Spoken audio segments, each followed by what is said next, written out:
Hi, everybody. It's Susie Singer-Carter, and I just wanted to take a minute to tell you about a wonderful product I just discovered. It's called Sociavi, and Sociavi in Latin means to share and unite. It is the simplest way for older adults and people with disabilities to connect and engage with their family and friends. There's no username, no password, no login, and no app to choose from. It's just a dedicated device.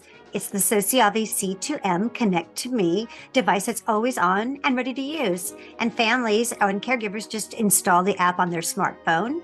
And then you can just begin sending photos, videos, and even have live-to-live video chats. And your loved ones, they don't have to do anything. They just love it. And because all of us must fight elder abuse and work together to bring awareness to this issue, Sociavi is supporting my efforts to produce my vital documentary, No Country for Old People. When you subscribe to Sociavi for your loved ones, they will donate the payments received, and you can help us reach our goal while connecting with your loved ones in the simplest way. Sociavi, connecting generations made simple globally. To learn more, please visit their website at www.sociavi.com. And when choosing the payments, select the annual subscription. The proceeds will go to help the production of our documentary, No Country for Old People, and I thank you so much.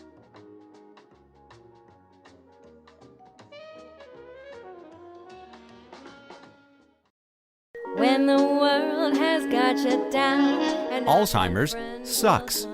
It's an equal opportunity disease that chips away at everything we hold dear. And to date, there's no cure. So until there is, we continue to fight with the most powerful tool in our arsenal, love. This is Love Conquers Alls, a real and really positive podcast that takes a deep dive into everything Alzheimer's, the good, the bad, and everything in between. And now, here are your hosts, Susie Singer-Carter and me, Don Priess. Hi, everybody. I'm Susie Singer-Carter. And I'm Don Priess, and this is Love Conquers Alls. Hello, Susan. Donald, you sound like a million miles away. Where are you? Well, it's interesting. If anyone's paid attention to any of our episodes up till now, we are both kind of in different worlds. We're kind of like in a parallel universe, because you're not sitting where you used to be sitting, and I'm not sitting where I used to be sitting. And yeah, we had made some changes in our venues. Is this interesting? Yeah, I don't know. I mean, I'd moved from where I am currently working into an office that's not here. It's actually right next to you, isn't it? It is. Because of the documentary, folks, we've moved into the same office in the loft where my office normally is, and so that we can edit together and kill each other. That's right. We're with each other closer, so she can, when she reaches out to hit me, she can actually reach out and hit me now. So it's perfect. I'm not right now. I'm in a different room. Watch this. Watch this. Watch. See that? Yeah. So that's this is entertainment. Movie magic right there. Boy, this is fantastic. We're here. It's Love Conquers Alls, and love will conquer this. Indeed. Little hiccup for a while, but it's all for a good cause, because we're editing. We're in the editing process of No Country for Old People, which is our documentary that we're still raising money for. What? Did I mention that again? That's shocking.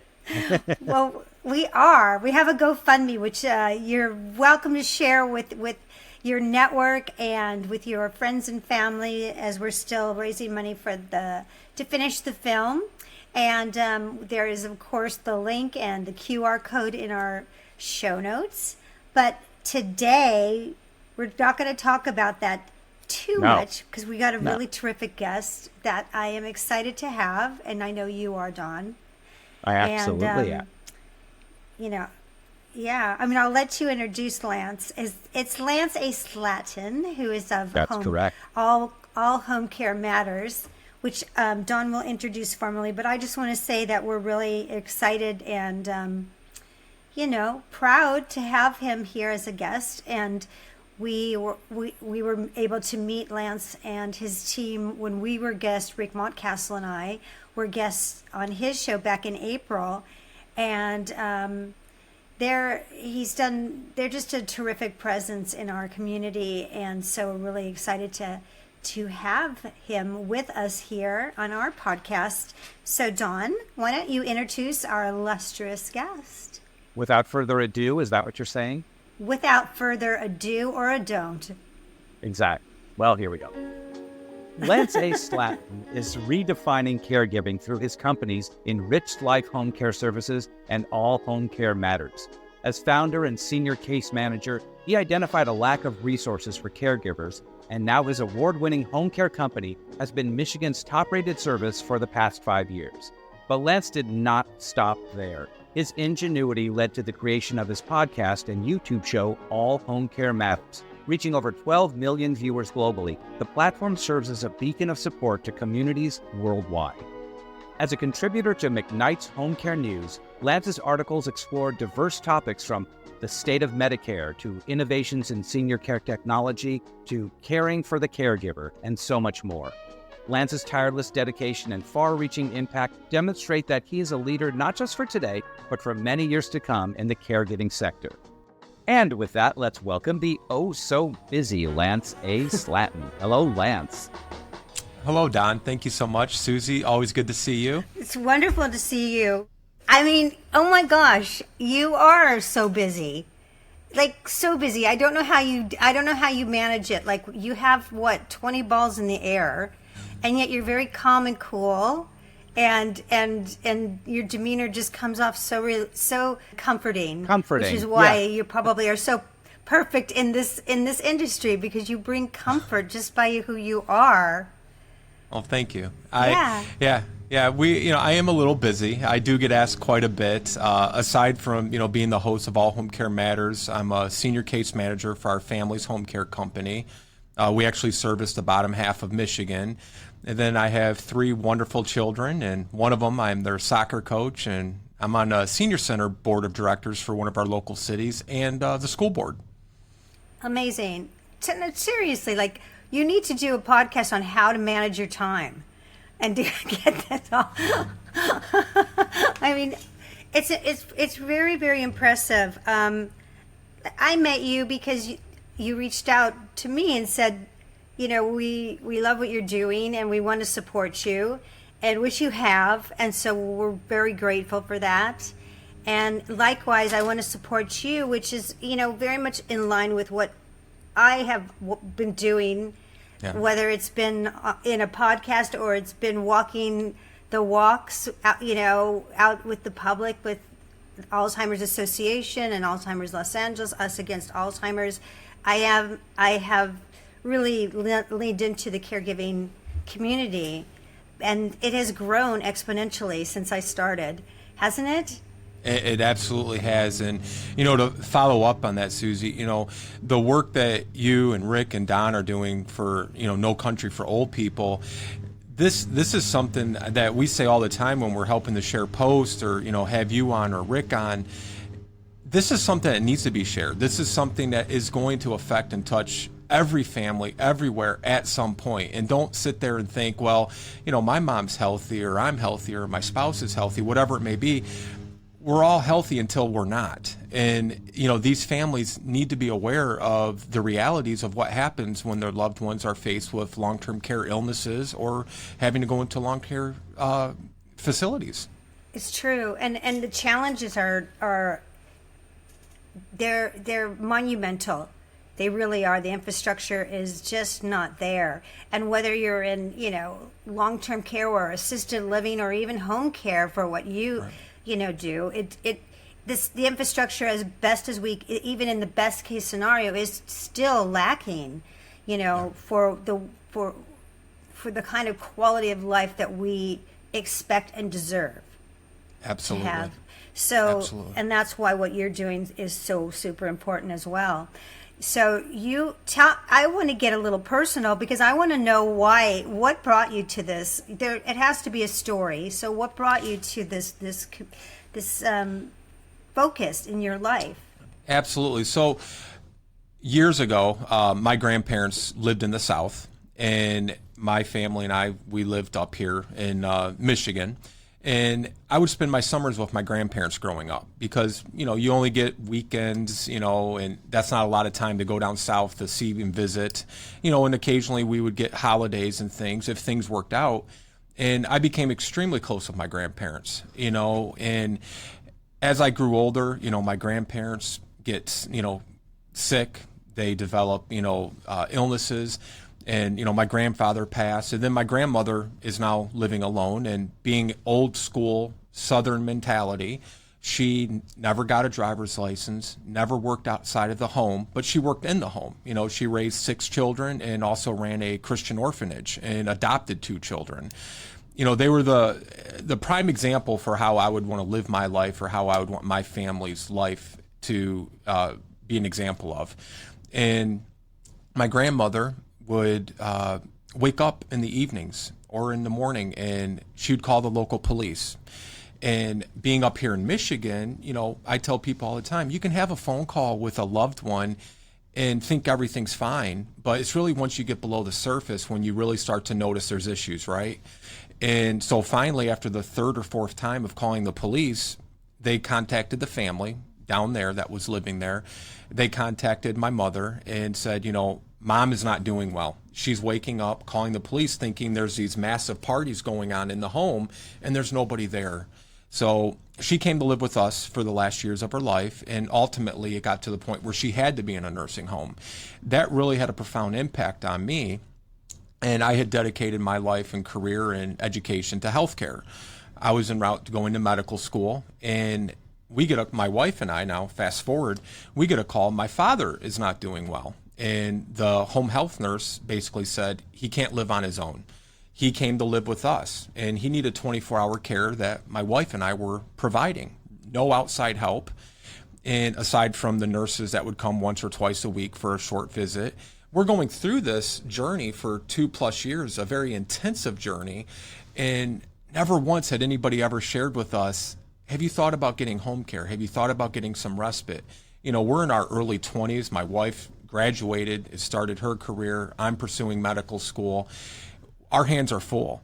And again, just like for most families, you don't know what you don't know. When that time comes, you don't know, okay, there's home care. There's, you know, the area agency on aging, all these different resources available. And it made me a little upset once I realized that there were all these resources in this whole world out there. I knew more hospital, healthcare, medicine, not all these social support services, and nobody ever shared them with us. And so we kind of talked about finding a way to help families that were going through what we went through. Because if we went through it, there's got to be countless others, not knowing there's a whole industry of home care out there. And so I thought I invented the wheel by suggesting, hey, let's find people that can go in and help these families. And so our family decided to start our company, and our company's been in business now almost 12 years. And something we're very proud of is the last 5 years, we've been the #1 rated company in Michigan. And I don't say that to, you know, puff my chest out or to be braggadocious in any way. I say that because we're rooted in the values and the principles of a family, not as a corporation where, you know, the most important thing is just the bottom line. The most important thing to us is these families are getting the support, and their loved ones are getting the care that we all deserve when the time comes that we need care. So part of that was, for the last 12 years or so, minus COVID, we would go out to communities. We were hosting caregiver support groups. We were doing long-term care resource seminars. We had 2 semi-trailers packed full, wall to wall, with cases of unopened depends, walkers, shower chairs, wheelchairs, power chairs, hospital beds. And all these families that were at these events, if they couldn't afford it, or maybe they didn't even qualify for Medicare, we would loan this equipment out to them just to help them in their time of need. And then minus the supplies you don't want back after they're used, you know, walkers and shower chairs, they would give them back to us so then we can help another family. So COVID hits us, and we're seeing the writing on the wall. Senior centers, nursing homes, churches, all these public gatherings and spaces are closing. And so we were like, how can we continue helping people? What can we do to still reach these people who are so in need? And if, like you guys, for us, our governor, we're going to be shut down for 2 weeks. We're going to be shut down for 3 weeks, you know, and that turned into 2-3 years. But we just started All Home Care Matters just as a temporary gap to fill while we're waiting for things to open back up, and now it's turned into a whole thing on its own. And, we're just always looking for more ways that we can help reach families and educate them and support them. It's incredible. And so just on a business side, is it nonprofit or is it for profit? Like how do you launch something like that, where you are actually getting all this equipment and, things that to help? Yeah. So I've had so many people tell us over the years, you need to be a nonprofit. We're not a nonprofit, Susie, but we operate in the sense of a nonprofit. When our staff go into a home, same as it would be with a nonprofit, they're expecting to get paid for their work. But if we're going in and doing support groups or loaning out equipment or supplies, we're not expecting anything in return other than knowing we've helped somebody. And because of that, all these facilities and senior centers in different places around Michigan, they know who we are. They know we're not going to take this brand new, power chair and put it on eBay or Craigslist or Facebook Marketplace. They know who we are because we've established that reputation that it's going to get to the people that really need it, not the ones that don't. So it gets all donated to us, and then we turn around and donate it out to the families. It's wonderful. Wow. It's really a model that, is unfortunately not prevalent, and so that's the sad part is like people, right. Organizations like your organization, All Home Care Matters, is far and few between. So, I have people reach out to me and this is not, I don't do what you do.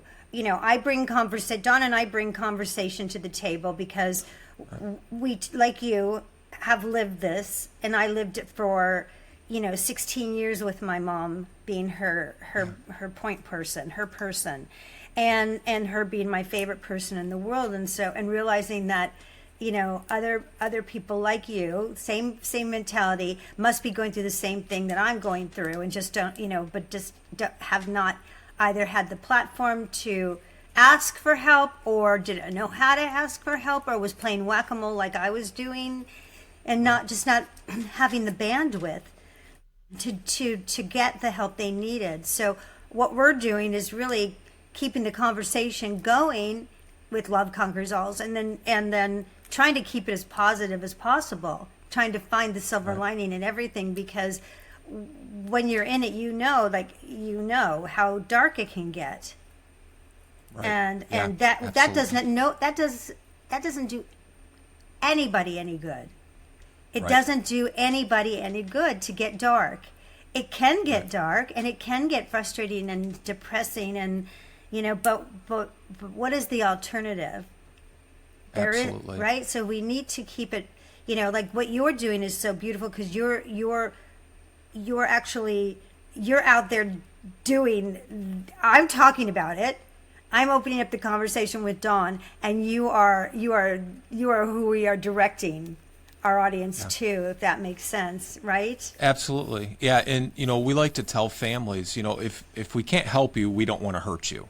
If you need help, we're going to find a way we can help you. It may not be with having our staff in your home.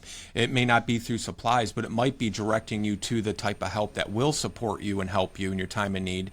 And far too often, Susie, families are taken advantage of, based on their, blissful ignorance. And I don't mean ignorance in a negative sense, but my favorite thing is you don't know what you don't know. Exactly. We didn't know we could get support for my father, but nobody told us either, and so many of these families, they're just, they're either still raising children, grandchildren, and now they have a parent they're trying to support.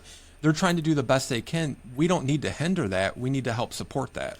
Right. Like we're the sandwich generation, on steroids now, because we're all living longer, which is wonderful, but we're like the Dagwood sandwich of generations, because we're multi-generational, right? So absolutely. Let me ask you a hard question. Dawn, you can just butt in any time. I'll just keep talking, I don't think I can. Okay. I don't think I physically can. But just sort of circling back to what I said a couple minutes ago, was that this our caregiving industry has exploded. And I saw it, because when I started really, after my stepdad died about eight years ago, it was 2011. Longer than that. No, it was way over 8 years ago. What am I 12 talking years about? ago, yeah. Anyway, that was when the year my mom moved in with me because she was experiencing Groundhog's Day when you do with Alzheimer's, right? And so, and when I did my film, My Mom and the Girl, that was really the beginning of the conversations that we continue to have now. And when we did that, when we started Even Love Conquers All, which was 2019, there was not that many resources. There just wasn't. There were resources, but not like there are now. But with that with the abundance of resource also brings a little bit of greed, for lack of a better word. And there are now a lot of resources, but it's also there's so many. How do we find out who are the good ones and who are the bad ones, who are out there just for the greed, just to cash in on the 53 million caregivers? That is the number we hear ad nauseum in Fear in the Community. We hear, well, there's 53 million caregivers out there. And, just to go back to a pilot that Dawn and I wrote for Fox called Silver Linings, and, we kind of predicted this 10 years ago when we wrote it for Fox. Right. And it was about this young woman who was in her 30s who was an ageophobe, total ageist, but saw dollar signs in older people's eyes. Cha-ching, right. Cha-ching, cha-ching.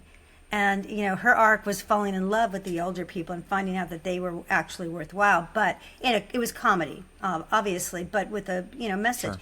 But the point is that has come to what I've noticed. And wow, if I was in the throes of it now and I was playing whack-a-mole like I was last year, it is so difficult to decipher who are the good people and who are not. And, how are you dealing with that? And how are you working with your clients and trying to steer them in the right direction? And do you agree with me? Maybe you don't agree with me. I fully agree with you. Okay. It's going to be kind of a two-part answer. We might take a little bit of a rabbit trail, but two things first popped into mind as you're describing that. About 8 years ago, we gave a big presentation to the UAW headquarters in downtown Detroit.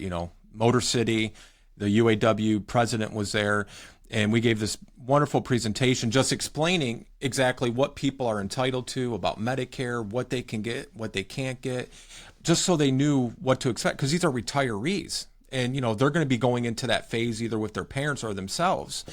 And one of the gentlemen came up to us at the end and he said, I need to talk to you guys. His mother was 98 years old, lived in one of these big, historic, beautiful homes in downtown Detroit that her and her husband moved there in the 40s, I guess, and raised him and his sister and all their family. She's in a nursing home. She had a hip replacement. The nursing home would not let her go home unless she had a hospital bed. They weren't even interested in hiring us. That wasn't the point. He's saying, we have to pay $4,800 to buy her a hospital bed. And conveniently, they had to buy it through the nursing home, who happened to own a medical supply and equipment wing. Go no. Surprise. So, right.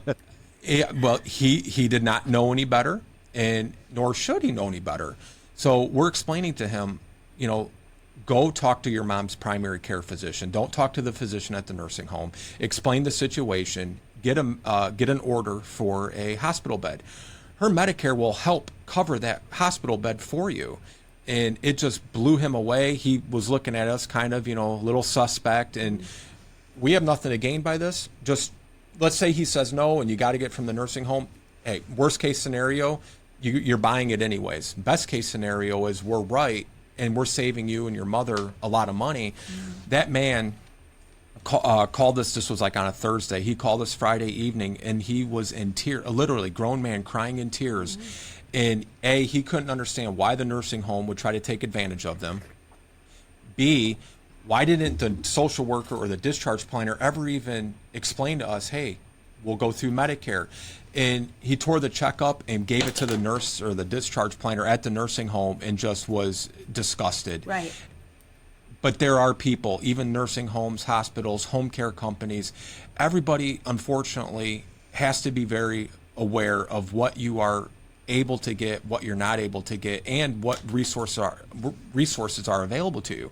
The second one, Susie, is, and I don't know if this company may have reached out to you, and I won't publicly shame them by saying their name, but we had a few months ago, we had a Alzheimer's company, I use that term loosely, reach out to us wanting to be on All Home Care Matters. And they were offering us a significant amount of money to do like a half an hour preview or, infomercial with them. And we look them up and they are selling a cure to Alzheimer's. Uh-huh. And on their website, let's say Don, saw it and he goes to their website, $7,900 is the cheapest item you can buy. And it's like a 2-week supplement. Well, now let's say you need a month or 6 months. And, we just very politely said, our reputation, our integrity won't allow us to work with you. And really, you should be shameful even trying to give people this kind of false premise that you have a cure to Alzheimer's. And my other thought, and we didn't say this, was if you really had the cure, you wouldn't need to come on our show. Exactly. You would be on the front of every newspaper in the world, Exactly. But to answer your question, if it's medical advice, talk to your primary care doctor. They're going to give you good, sound advice. If it's for equipment, contact your ombudsman for Medicare. Talk to them about your resources. It's called DMEs, durable medical equipment. There's a lot of things that Medicare will help cover the cost for. And if you have a question or you're not so sure, do your homework, do your research. Like you said, you did some reconnaissance for our talk today. Do your research, look these people up. If it sounds too good to be true, it probably is. Right. I mean, I didn't have that company, thank God, reach us, but, the truth, but I'd have a lot of our audience say to me, Susie, have you heard about this? Have you heard about that? Well, you should have them as a guest on your show, yada, yada. And I'll say, and it's heartbreaking to me because they feel there's false hope is out there. There's a lot of false hope.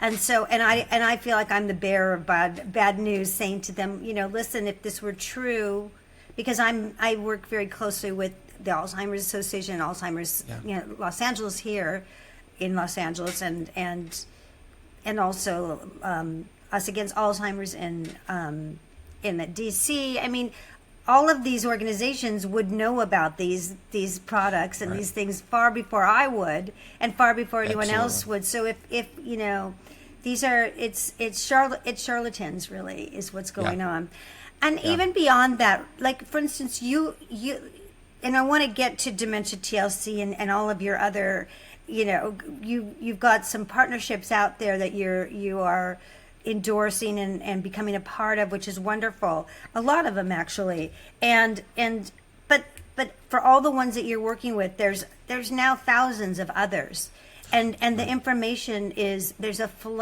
glut of information out there. A lot of it is repurposed, and a lot of it is people. I don't know if they're trying to cash in on the 53 million. I don't know why we're getting into this conversation, but I feel like because you're so involved with it, and like I feel like it's important for someone like you that is very prolific. I mean, we just have one podcast, and this is our baby. We don't do it for money, really. We do this because we want to keep a positive conversation and bring our wacky silliness, whatever we can, and make people smile at the same time while they're going through a shitty time, for lack of a better word. And so we just, that's why we do it. But you are actually offering a service, which is different than what we're doing. And how can, Susie or Dawn or, the millions of other people out there that are going through things like this, how do we get through all the noise? There's a lot of noise out there. There's a lot of podcasts. There's a lot of organizations. There's a lot of you've got the caregiving.com. You've got Whole Care Network. And these are all people that I love. But I'm saying, how do we? There's so many. There's only so much time. How? And you're also inundated with social media. Yeah, you're inundated with social media posts. Yeah. So your information is coming at you continuously. How do you get through it and know what's what? For me, and this is just my opinion, I think you go with brands that you trust, people that you trust, but also find the ones that really resonate with you. Like with our show, Susie, we don't specialize just in dementia or Alzheimer's, but we cover it and we include it. We're trying to reach people, dealing, like we had a mother last year, she shared the story of her disabled son that grew up never even knowing he had any sort of disability or he was any different. And she didn't tell him till he was in his early 20s. And, as a parent and as a son, I'm thinking, how would I want to get it? As a child, would I want to know? And as a parent, would I want to tell them? So we try to cover topics that are just in long-term care in general, without a specialty in just one area. But as far as for, your audience, or if like your example, I would go with what really resonates with you, like the sisters doing Confessions of a Reluctant Caregiver. Their spin is a little bit different than like our spin. They're just kind of putting it all out there, their personal experiences, and it's not sugar-coated, which is what kind of drew me to their show, because so many times on social media, everything is sunshine and rainbows, or it's all doom and gloom. Right. In caregiving, it's a little bit of both. And you got to take the good with the bad and the bad with the good. But I still feel at the end of the day, it's more good than bad. I think people just have to decide, what ones they feel most resonated towards, and also making sure that you're not hearing crazy stuff. Like, I probably wouldn't be, here with the privilege of speaking with you and Don if we were talking about, we got a company here, they got the cure to Alzheimer's. You would think we're crazy, right. And you would not want to introduce your audience to that. That's the same approach we take, Right. We're trying, we want leading experts, people that are of sound mind, a sound message, and sound integrity, Amen. No, it's true. And I find it daunting myself, being in this industry. So I find it daunting and saying, wow, every time I go to social media, there's 10 new profiles on dementia alone. And I think, what new information are they bringing, and why are they there? What's everybody's reason for being there? I know what my reason is, and I'm just curious. This is no, I'm not throwing shade or anything. I'm just trying to see, like, if this were 10 years ago and I was in the thick of it, where would I go? And I wonder if my audience feels the same, and I think so. Well, I guess I would look at it like, let's say Susie's 10 years ago and there was another Susie doing Love Conquers Alls. Susie 10 years ago would probably be drawn to that because you're talking about your experience caring for your mom. Right. So Susie 10 years ago would resonate and could identify with that. Right. No, it's true. I mean, and then, I could go on for days about this, but let's talk about you. And let's talk about all your incredible collaborations that you're doing right now, which I don't know how you're doing it, but I'm open to learning because I love what you're doing. Not that we're not busy enough with our documentary, which has really been, keeping us. It's a beast of a project. That's all I'll tell you. It's a beast. Probably takes more. It probably is more involved than everything we're doing. Oh my gosh, it is. I mean, so I love deep. a good challenge. It's so deep, it's unbelievable. We didn't. I mean, even though we've been aggregating, the interviews and the information, everything, and every day something new comes in that can change the course of telling that story. Well, making a film is fluid. It's a fluid it's process, mind-blowing. right? Yeah. So I'm in awe of you guys. Oh, well, thank you. Well, then it's mutual. But I think it's great to have you guys out there. You in particular, Lance, you're the face of it, because it gives me a sense of comfort that when you start to connect with another group, I think, well, good, you're going to bring your values to that group. And I hope that, I think, well, because I felt for a while there, I was like thinking I'm Superwoman. I'm going to be the myth buster for everything out there, everything dementia. I can't. I'm just one little girl, and I. You know what? Those. Go on. Susie, you're small but mighty. Thank you. Well, thank you. But while I'm in the midst of this documentary, which is real, like Dawn said, it is a rabbit hole and it is a fluid process. And I aim not to leave any stone unturned. So just as when I think we've got everything that we could even imagine and we need, something comes along and we go, oh, God darn it, we have to incorporate this. It's too important. So I'm sure you experience the same thing, because there is new information every day in all areas of caregiving, and every day. It's every day. Absolutely. And that's probably what led you to the various, Yes. to starting All Home Care Matters and McKnight and all those things, because there's so many different ways you need to disseminate this information. Yeah. And, I'll just follow up. I mean, my passion is writing. I shared with you guys in our pre-call, we didn't start All Home Care Matters really to be an ongoing forever thing. We started it because of COVID and these facilities and centers and everything just kind of closing their doors, and it was a temporary thing because I just enjoy helping. And so people say, well, like, Susie, how do you do all of it? For me, it's not really work. Kind of like for you guys, I just enjoy doing it. So it's not like I'm dreading it or, I begrudge it or I'm miserable doing it. It's just very naturally easy to do when you enjoy it and you love doing it. And you're just hoping you're reaching that one person who needs to hear that one thing on that one day. And we get emails like that. And it's like, okay, mission accomplished. Mm-hmm. If we don't get another email, so that's why I take great pride in. So, yeah. No, ditto. I get it. It's like, when we did My Mom and the Girl, that about my mom, which was not a documentary, it was a film, and people kept saying the story is too good, you have to do a film on it, and I was like, just what people need, another film on Alzheimer's, because there isn't enough films on Alzheimer's.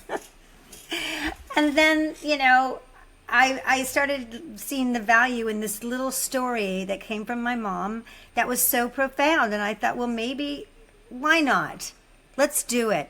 And to this day, I just got an email yesterday from some people that I respect so much that are altruistic people in our industry who are quietly bringing so much resource to people in the background, like amazing people who said, we just watched your film and cried our eyes out, laughed and cried. And what better reward is that? Yeah, absolutely. 7 years later, and to continue to touch people. And this little love story, really, which is how I want to do the documentary, is a love story. It's a love story to my mom and to everyone else who's going through this right now. So Absolutely. I think love is the powerful thing, and that, whether you're loving what you're doing or loving the people that you're doing it with, and if you're lucky enough, both, like me, then it is a win-win, right? Absolutely. Yeah. Absolutely. That's why we connect really well. Go on, Don. And I think that I'll let you talk. No, I think that I did want to sure my voice still worked. I think that the arena is so huge that sometimes you get overwhelmed. You go, oh my God, how can we really make a difference? And something similar to what you said, you get an email. If you changed one person's life, if you made one person's life even better for an hour, or saved a life, or that's worth all of it. And we have to realize that because sometimes you might think, oh my God, it's futile. It's too big. But I think that all of us, and coming from what you're doing, what we're doing, what some other people are doing, these great things, is to look at it that way. It's that, we're chipping away a little bit. We're not going to solve it all at once. There is no solution per se, but there's ways to just make it better. To navigate it. Well, it's the starfish story. It's one starfish at a time. Yeah. Yeah, right? Exactly. And that's what it is. Absolutely. And it's so simple. It's so, really, at the end of the day, it's simple. What my mom used to say was that, what's the alternative? I'd go, Mommy, how are you? This was in the middle of the depths of Alzheimer's. I'd come and see her. Good morning, Mommy. How are you today? She'd go, I'm great. I'm alive, and the alternative sucks. And because she really did love life, and she loved people. Right. She didn't suffer fools, but she definitely loved the people. She had such a good barometer for good people. And she was able to bring the best out of people. And I just thought, wow, look at her in her Alzheimer's, in the throes of Alzheimer's, and yet she's still finding a way to love life. That's a beautiful thing. Yeah. That's the lesson that we all need to learn, because life is not easy no matter what. Like you talking about your story with someone whose son had a disability, born with it. Life it's not fair. It's equal opportunity unfairness. Yeah. Right? Absolutely. And so we need to figure out how to enjoy this gift that we're given, which is the breath that we breathe until we can't breathe it anymore. Absolutely. And that's the key to me, and that's what motivates me every day is to disseminate that point of view that I did not originate, but I inherited it. Right. And so, yes. And I think it's important. I think that's what it's all about. We're here for a very short time, and everything else around us is borrowed. But what we have is our hearts that last forever. That's the thing. That's what we have, is the love, and that's the big driving force. So, tell us about Dementia TLC, because I love to talk about dementia, and now you're partnering up with Dementia TLC, yet another thing that Lance and his team are doing. So, about 2 months ago. We're actually, this will be a first. We haven't announced anything yet. We were given the opportunity to take over Dementia TLC because the founder, Leah Waller, is a practicing attorney or lawyer over in the UK. And she started it just out of a passion to help others, like how so many of these great projects do start. And we had talked with her, and, something that meant a lot to me personally is because she appreciated and respected our values and our integrity, she had opportunity to actually sell this to some companies, and she turned them down. And All Home Care Matters is something she really admires, and she said, I'd be willing to give it over to you. So we've taken over her domain. It's dementiatlc.co.uk. So if you go there, it just reroutes you to All Home Care Matters. But then we've also built out an entire massive resource section of Dementia TLC on All Home Care Matters' website. And it's pretty much the genesis and the revelation of dementia, from everything you need from the start to the end. And we're just excited because what we're planning to do now, Susie, and I'll make the offer to you here while we're talking, anybody that has projects, works, articles that they want to contribute, and they get full credit to it, of course, we're going to have that as part of Dementia TLC, brought to you by All Home Care Matters, to just continue to try to get the word out to people and share these resources. So we were very honored to have this, opportunity to take over this really respected and renowned brand. That's wonderful. That's wonderful, and thank you actually very much. I mean, we actually did an interview with another podcast advocate in the UK, Pippa Kelly. I don't know if you know Pippa, but if you don't, I know Pippa. I don't know her personally, but I know of her. You should know of her. You should have her. She is an amazing. First of all, she's an incredible journalist. And it's probably the best interview I've ever had. Sans yours, but I mean, as it was really, she really approached it like such an incredible journalist, and she knew everything about my history. I was uncanny, and I actually, after listening to it back, and I don't listen to my interviews very often, but for some reason I did, and I literally forwarded it to my daughters and said, well, this is your mother's legacy. Just listen to this interview. If you ever want to know my legacy, this is it. Because she had framed it so well and just really told the story of Susie and in terms of dementia and Alzheimer's, but really Yeah. who I am and what I represent and what I've brought to the industry. And it was so beautiful because she acknowledged stuff that I had forgotten that I had ever even did.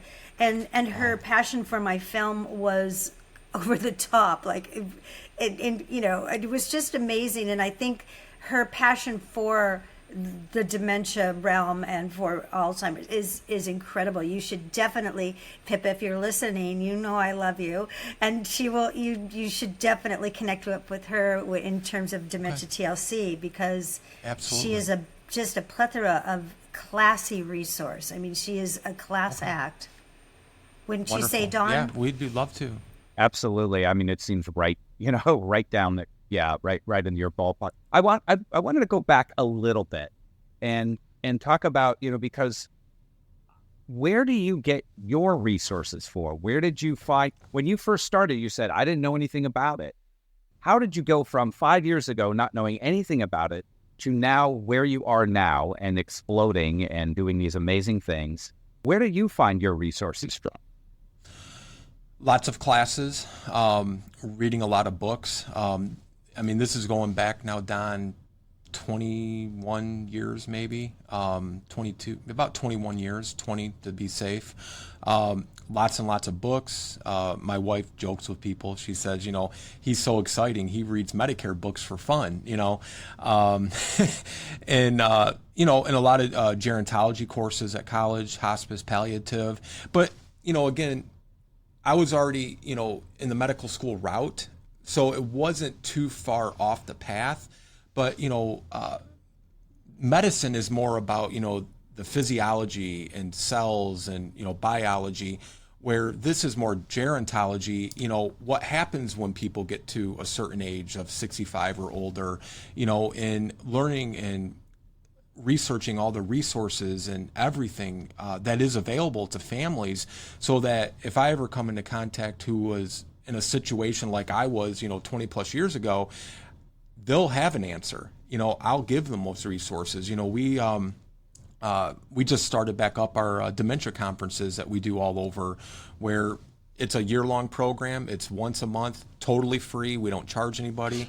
And we have books for each topic. So like this past month, it was called Making Sense of Dementia. Next month is going to be the Dementia Caregiver Toolbox. And we come in and, the books are about 20, 30 pages. And then we set up tables with all these different hands-on resources that people can get, and we'll tell them where they can get them at, books that we recommend. The 36-hour day is a tremendous, tremendous resource and book. But for some families, it's a little over their head because it is more, scientific and medically inclined. One of the books I'm a big fan of, I had to actually read it during one of my courses. It was My Name is Hannibal Hughes Shanks. And this lady and her husband, they're kind of pioneers. And this goes back to the late 70s, early 80s, where her husband started showing signs of memory loss. Well, the doctors just wrote it off as being senile still at that point. And she kind of wrote the biography about how she still kept her husband in her home, the accommodations she had to make. It was really from the time the diagnosis till his passing. And she became kind of an icon in the world of dementia, but it was before the advent of social media and internet. So not as many people are aware of her. But she would go and speak at different conferences, and just a remarkable book that in my caregiver support groups that we facilitate, we recommend everybody read it. It's an easy, quick read. But these people are trying to figure out, how do we do the day-to-day stuff? Not what medicine to take necessarily or what tests we should have, but how do I best take care of my husband or my wife or my parent? And this lady wrote a remarkable roadmap for doing so. It's wonderful. No, I love it. I think, I'm not to push our own project, but it's sort of like with My Mom and the Girl, which is our movie, I will do this because I've been asked to do this. I just haven't had the time to do it, but it really does identify almost every challenge a caregiver or someone who has a loved one that is experiencing those stages, the earlier stages of which I call crossing over the bridge. It's, when they're in fight flight because they know they have it but don't want to admit it. I'm not sick. how dare you, that kind of a thing. And this is the part of the disease which is the hardest, I think. And I love talking about it because I stumbled through it. And my movie really shows those stages of how I leaned into it and embraced it, and that's how I found the joy. And that's how I allowed my mom to have her joy instead of correcting her or admonishing her for having behavior that may on the outside seem wrong, bad, mean. It's not, it's the disease. Right. And so if we can Absolutely. get around that and realize that that's the disease talking, it's as if someone had too much to drink. I'm not talking about an alcoholic, but someone who might Right. be a little tipsy and say something that's a little off. It's because of something else. That's not who they are. Exactly. And so, Yeah. but I made every mistake in the book, and I tell that all the time on my podcast. There isn't a mistake I didn't make. I used to take, Mommy, what day is it? You know the day, where do you live? I would go through everything because I thought I was going to teach her out of it. I was going Right. to, I was going to be, no one else could cure it, but I was going to, Mom and I were so close. We got this. I would tell her every day, you have, what do you have, Mom? I have Alzheimer's. Like that was going to change anything, all it did was, it was a source of pain for her. Right. But she loved me so much that she trusted me. Yeah. So that's why I think like what you said, this book that you've just mentioned, books like that are stories, movies, films, are storytelling. It's just a powerful tool.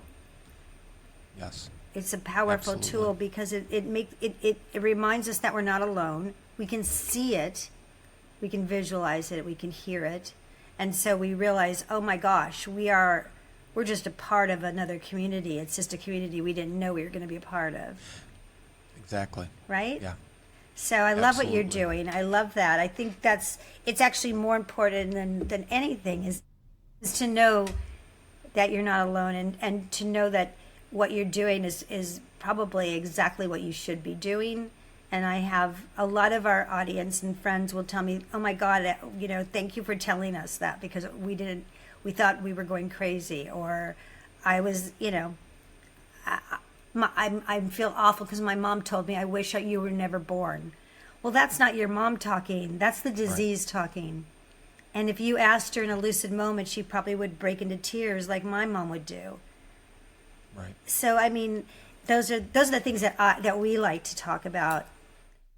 And you talk about a lot of that on McKnight Home Care News.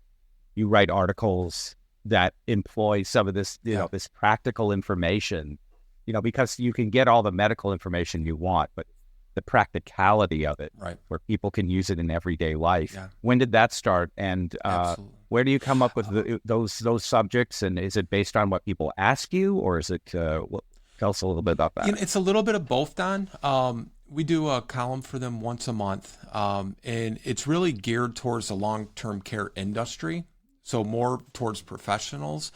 And, like the one we just did this month was about, the future of Medicare and long-term care. Because being in home care, we come into contact with countless families, and as you guys may or may not know, Medicare and health insurance doesn't pay for home care. And the best place for anybody, as long as it's safe and it's practical and possible, is to be in their home when they have dementia. Because if they've been in that same home for 40 years, they still have that portion of those memories in their long-term memory part of their brain. Mm-hmm.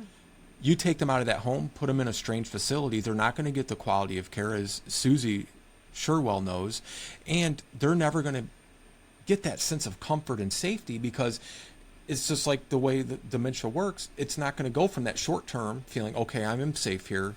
Mom, you're fine. You're going to be okay. It will never have the chance to transform and pass over to the long-term portion. So now it's going to be that same thing every day, that fear, that fright, the confusion, feeling lost. I want to go not home. knowing where I am. I want to go home. Mm-hmm. So I try to touch on topics that, are really relevant today, and also things that may not be getting discussed as much as they should. I'm a big proponent that I think we need to find a way. I don't know the answer. I don't pretend to know the answer, But I think we need to find a way, especially with our baby boomers, like Susie's alluded to, 53 million, right? That's a lot of people. Our facilities, as they stand in America, I don't believe they can support all these baby boomers having residents in them. You know, and I use COVID as a prime example where, you know, a lot of our communities and states, they were all enacting these emergency, you know, MASH units almost, these hospitals and parking lots and taking over community centers and putting in beds, makeshift hospitals.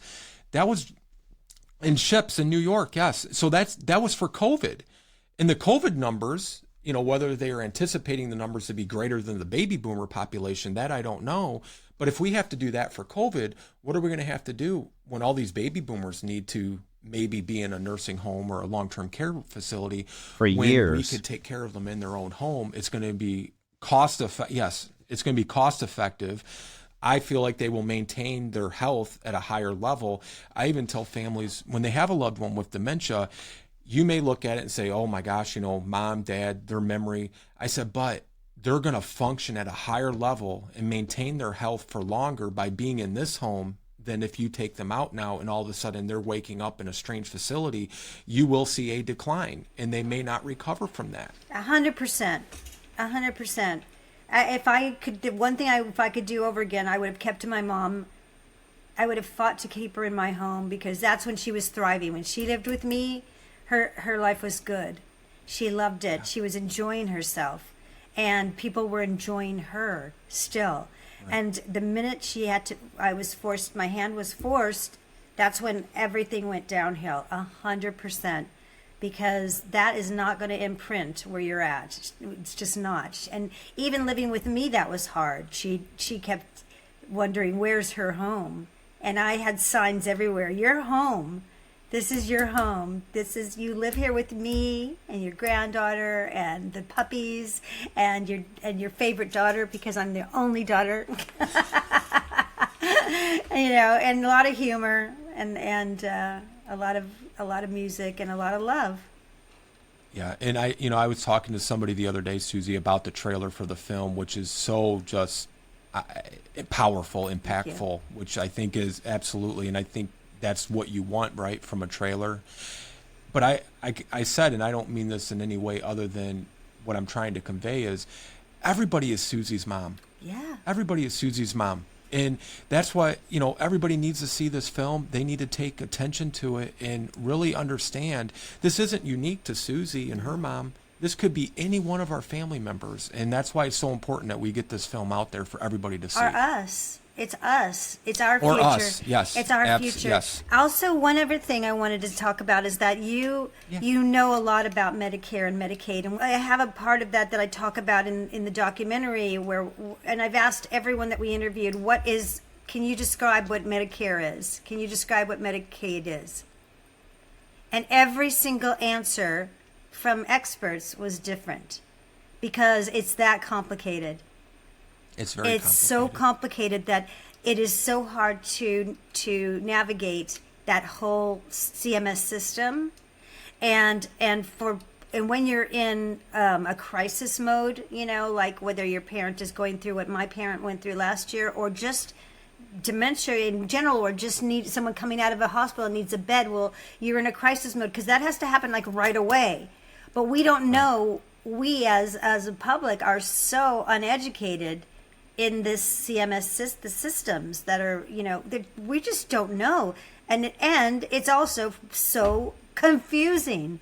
So I don't know, you know, I encourage you. I know that would be another interview, like that would take a whole interview with you, but it sounds like you really have knowledge of this, and I think that people are missing and don't understand it enough because, you know, even when you said that, I know just from my research that yes, Medicare doesn't cover home care, but it could, depending on where you're at in your home care.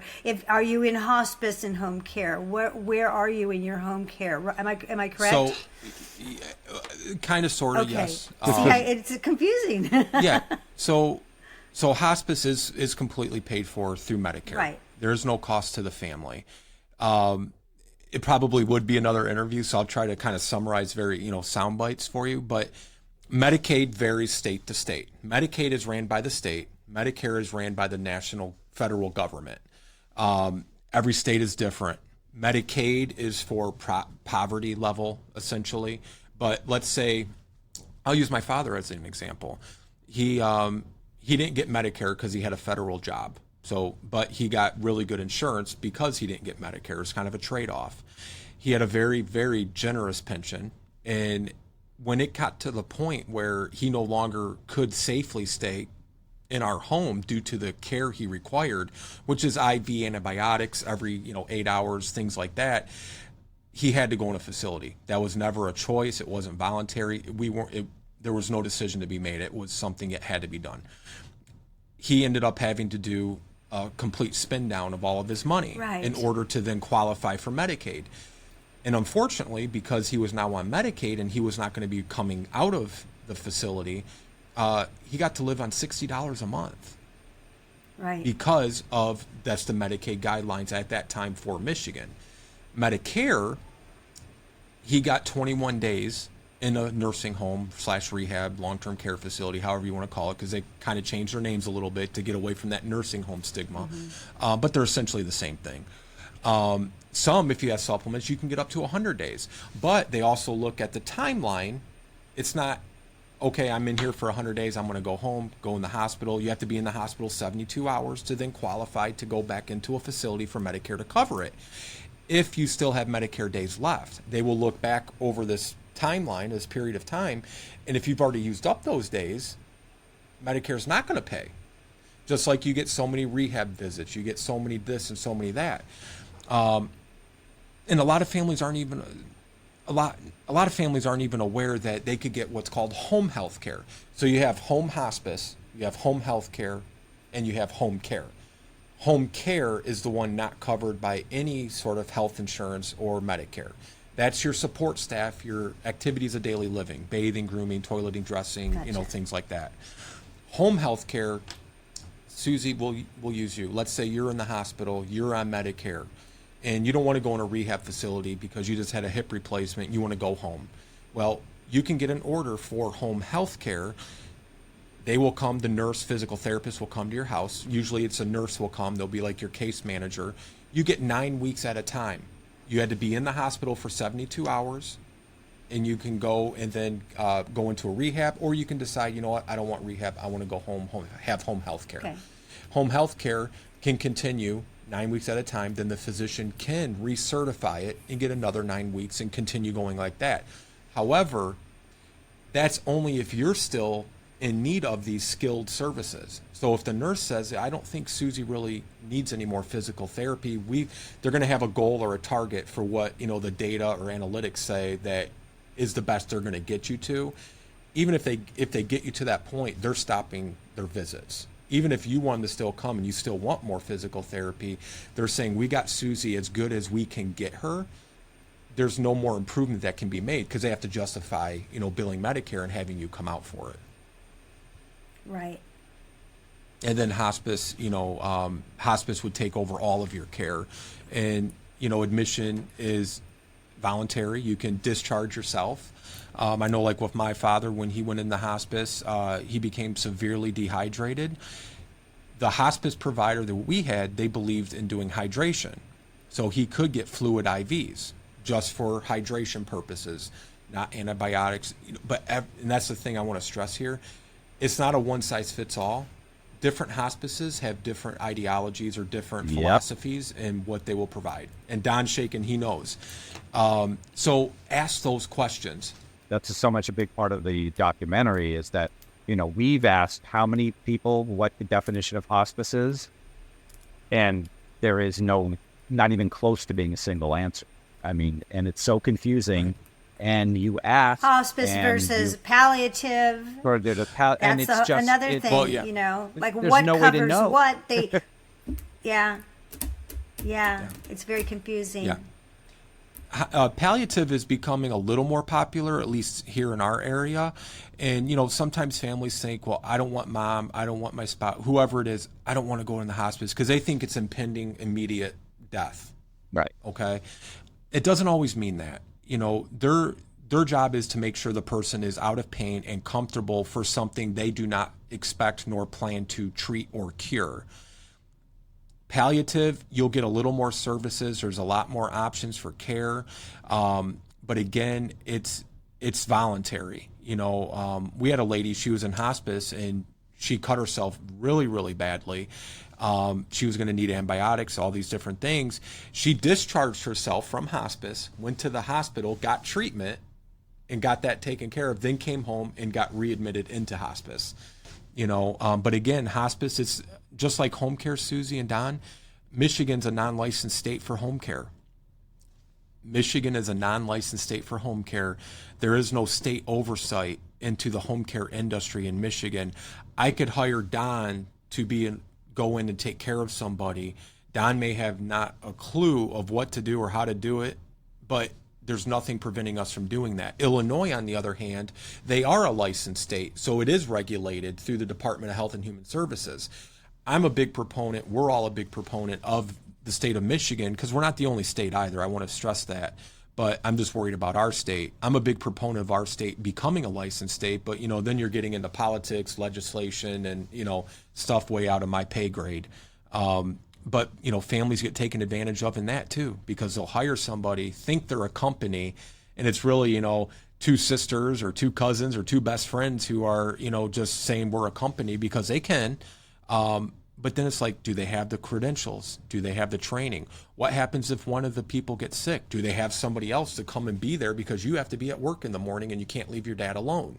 Then you get into insurance, workman's comp, and all the other assets that a true company would have, and background checks and everything else. But this is actually the fear of my fear for the future with this, the exponential growth of our seniors, where we're basically creating a COVID-like situation, because there's not going to be the infrastructure, and as in COVID, all the regulations went out the door. Even the states that had regulations, CNAs were, anybody could be a CNA. There was no training that was required. There was nothing. All bets were off. It was like, as long as they could get bodies in there, they were happy. And so that's why so many more tragedies happened, because there were a lot of, the majority, and I'm not exaggerating, the majority of frontline workers were not, they were not qualified to be there. And that's what's going to happen, because we're not going to have enough infrastructure. And so it's going to be, it's the Wild West. It's scary. It's the Wild West, yeah. Yeah, exactly. So, wow, we could just talk for like 12 more hours. We could. I wanted to ask you. I know you. Yeah, I know you were just honored recently. I know with the number 50 in it. Can you tell us a little bit about that? Okay, so I have trouble talking about myself, but we found out about 2 weeks ago. Actually, it was announced about 2 weeks ago, and we found out back in January that I had been chosen as a 50 under 50 for 2023, something I was extremely proud of. And, it's a great honor. And we had posted our team on social media because I didn't want to make it about me whatsoever. And my philosophy with that, Don, and my perspective is, I think all of us, Susie, you, Rick, I saw you guys had Bettina on recently. I love her. Everybody in this, she's amazing. Yeah. Everybody in this field, to me, though, is the 50 under 50, because we're all trying to help and we're all trying to make a difference. I don't feel like anything I've done is any different than what anyone else is doing.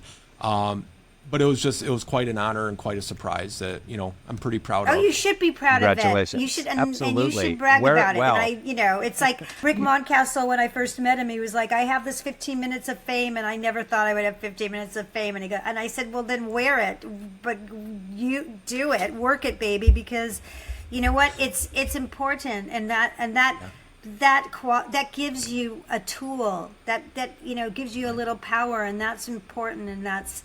It's like we were our podcast, our little tiny podcast that we started in December of 2019, and in June of 2020, we we get chosen best podcast out of not expecting amazing. it, not thinking, not, and it was more like, wow, people are listening to us, people like it, we're doing a good thing.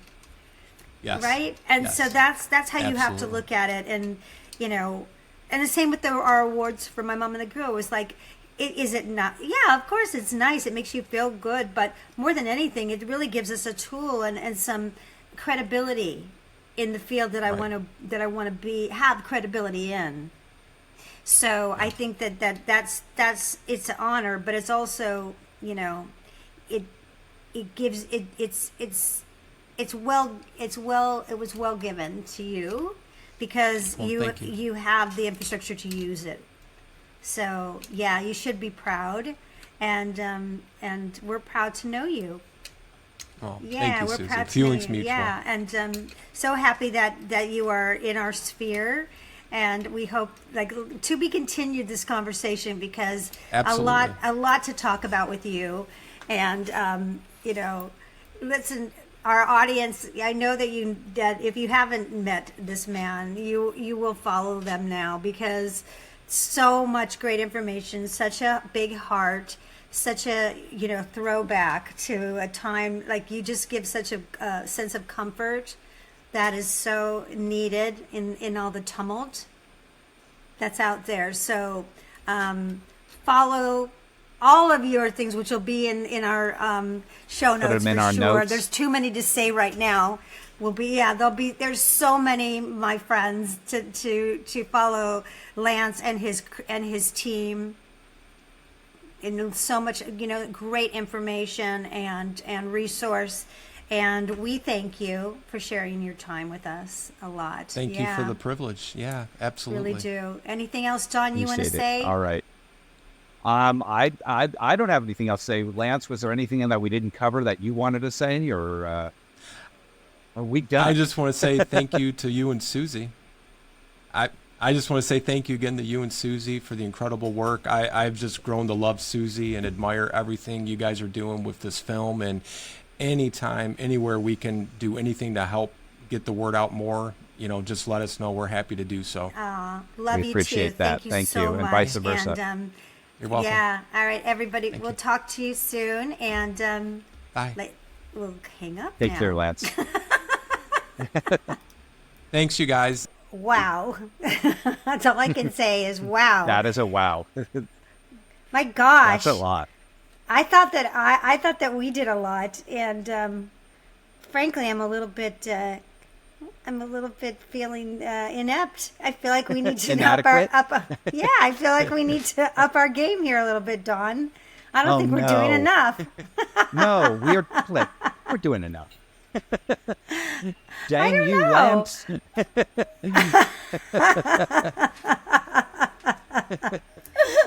Oh, But man. my No, he's gosh, amazing. my gosh. Amazing. I know. Well, I hope that there was so much to touch on in this episode. I felt like we were jumping around like we were on some kind of relay race. Like I wanted to get it all in, but Yeah. clearly there wasn't enough time to get it all in because he's just a plethora of great information. I'd love to get him back on the show to talk about Medicare in more in depth because it's such a confusing topic. I mean, even after what he tried to explain today, I'm still confused. Are you? Yeah. Yeah, pretty much. It was just kind of those, well, what? Yeah. Yeah. It's like, yeah, I mean, okay, I get that little Yeah. moment, but wait, what about this? And then it changes from state to state with Medicaid, and it's just From state to the state. combination is just, yeah, it's insane. But It's daunting. It's daunting. I'm glad that we just talk about Alzheimer's and dementia. yeah, it's so much easier, less complicated. Yeah, easy breezy. No problem. Yeah, but no, and I just like his spirit too. I like his spirit. I like he's just got a great sense of person and of just a Yeah, human he's very being. so. gentle and makes you feel very calm and cared for. And he's a very good buoy, as they say. buoy, a Not Bowie. Bowie. That would be David. Yeah, But this and that's is not him. Bowie. It's not him. He's not David Bowie. This is Lindsay Slatton, and But I feel like his story is not dissimilar to all of ours, which is that, his interest in this field in particular comes from his relationship to it personally. And like he said, which I relate to, is that when you're doing something that you love to do, it's not work. And, because people always say, Susie, can you please just sit down and rest and stop doing something for a second? And the fact is, it doesn't feel like work when you're doing something that you love. Right? Yes. And you know why that is? Why, That's Don? because Why is that? That's because love is powerful, love is contagious, and love conquers all. Thank you, Don. Thank you, everybody, for watching and listening and sharing. And don't forget to donate to our GoFundMe for No Country for Old People. And don't forget to come and listen to us again.